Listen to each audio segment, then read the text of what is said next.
you can always grab a football and play a game of flag football. And I'm outside, but I can hear the pregame music, the crowd cheering, screaming purple and gold because the Pirates are taking the field. I'm live out here inside the Woodman Community Center. Behind me, I counted more than a dozen. The 55 will become the 56 next season. The key statistic in this matchup is that whoever has scored first has won the last 16 of 18 meetings between these two in-state rivals, and lining the streets just to get their hands on some of this great food. With the growing popularity of cold weather sports like snowboarding, it was a tough experience. You know, he was faced with gangs and drugs. Reggie Bullock has come a long way from his days in the Kinston Housing Authority. When he was younger, his father passed away, and he moved in with his grandmother, who played both mom and dad. She was my biggest fan.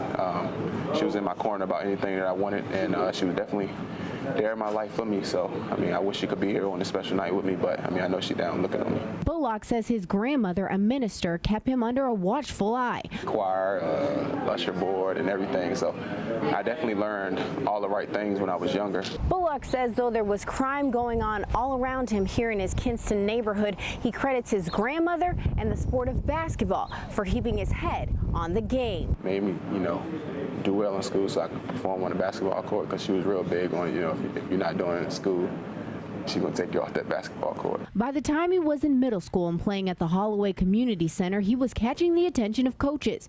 But life at home wasn't so easy. When his grandmother got sick, Bullock went to live with Kinston High School basketball coach Wells Gullidge. We got to know him a little bit better than just as a basketball player.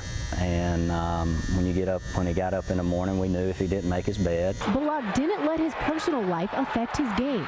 At Kinston High School, he helped the team win 2 state championships and became the school's first McDonald's All-American. Bullock then went on to play at the University of North Carolina, Chapel Hill. This past April, he decided to leave school early and enter the draft, a decision that surprised some. I just trusted my game, and I just felt like I could enter this draft and, you know, try to make a name for myself that people didn't really get a chance to see. So that's what I did. I mean, I took my chance, and hopefully it'll work out for me. Either you can write the book or you can read the book. Marcus Magruder is now writing the next chapter to his story, Pit Row.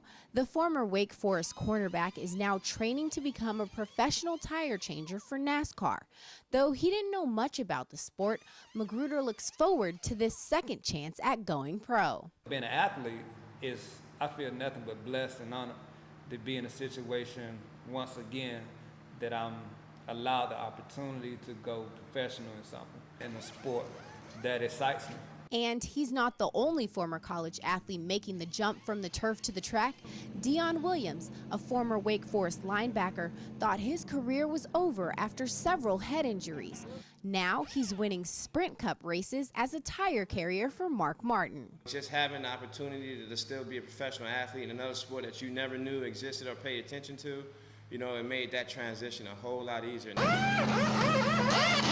This second chance is becoming a reality for former college athletes through the Drive for Diversity Crew Development Program, a NASCAR initiative that began back in 2004 to train minorities and women for a pit crew career. But getting into the program is just the first stop. to make it to the professional level, these athletes have to get it done in an average of 13 seconds. But that pressure is something these former college players are used to. This is a high-pressure job, being in the fact that a mistake could win or lose a race, and being that a lot of these athletes are used to that situation, they're used to playing in front of crowds, they're used to being pushed to their max. That, coming into a sport like this, just makes that a whole lot easier. For Marcus Magruder, his story as a pro athlete is just beginning. In Huntersville, North Carolina, Erica Anderson reporting. Couldn't be more excited for this one. For U.S. slalom kayaker Scott Parsons, third time's a charm, or so he hopes. He's been in this position before heading to an Olympic Games, but he still gets butterflies. Getting a little nervous. In his last 2 Olympic trips, he failed to medal. I was disappointed with that performance, and I didn't think that it showed what I'm capable of. His thoughts on medaling this time? Really, it's just a dream come true. It's what I've thought about constantly for more than a decade.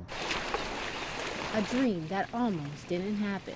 After the 2008 Olympics, Scott took a break from competitive kayaking, and it was during that time off that he rediscovered his love for the sport.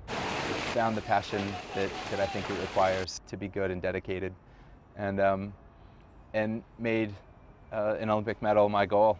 Helping him along the way, his wife, training partner, and former U.S. junior team member, Lauren Bixby, who never wavered in supporting his dream. I've never seen somebody love something so much and work so hard for it. And so when you see someone who has such passion, like how can you say no to that? Like I'm in awe of him. And Parsons would like nothing better than to stand on the Olympic podium.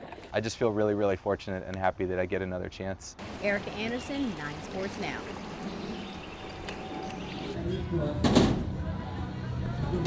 Just a few months ago, Hannah Roberts wasn't allowed on a bike. I was asking my dad, could we go ride, please? And he was like, no. So it was pretty much torture. Earlier this summer, the young biker fractured her back after her bike fell on top of her. The 11-year-old's been BMX riding for a year and a half, only to find herself in a brace from her neck down to her lower back. There was a lot of hesitation of her getting back into it, right up to the point where her cousin called her from the X Games. And when he called and a couple of his friends called, we got right back into it, and she was counting the days when the chest protector and back protector could come off so she could start riding again. It wasn't that scary because I had a lot of people supporting me, so it just inspired me to come back. After months of recovery and encouragement from fellow riders, both amateur and professional, she's back hitting the ramps at BMX Fest in Greenville. It feels really good because now I get to do what I love again and without being hurt. Roberts hopes to go pro one day. It's a love for the sport that draws young bikers to BMX. I'm not really competing, I'm just riding with my friends. It's fun to hang out with your friends and meet new friends. You get to hang out with your friends, just have a good time. Whether they have dreams of going pro or just want to have fun, BMX Fest is giving riders the opportunity to show off their skills. In Greenville, Erica Anderson, 9 on your side.